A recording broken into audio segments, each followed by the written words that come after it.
அவர்கள் வாழ்வது உறுதி. இது இயேசு கிறிஸ்துவுக்குள் பிரியமான என் சகோதர சகோதரிகளே, இந்த நிமிட நச்சதிக்கு இயேசுவின் நாமத்தில் நான் உங்களை அன்போடு அழைக்கிறேன். அவர்கள் வாழ்வது உறுதி. எவர்கள்?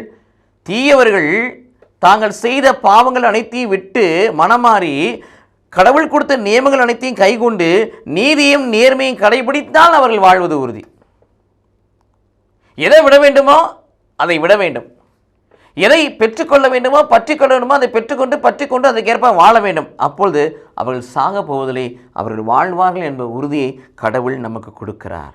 ஆம் பிரியமானவர்களே, தாங்கள் செய்த எல்லா பொல்லாப்பை நின்று விலகி நீதியை நேர்மையை கடைபிடித்தால் தம் உயிரை அவர்கள் காத்துக்கொள்வார்கள். அவர்கள் உண்மையை கண்டுணர்ந்து தாம் செய்த குற்றங்கள் அனைத்தினின்று விளைவிட்டால் அவர்கள் வாழ்வது உறுதி, அவர்கள் சாக மாட்டார் என்று சொல்லுகிறார்கள்.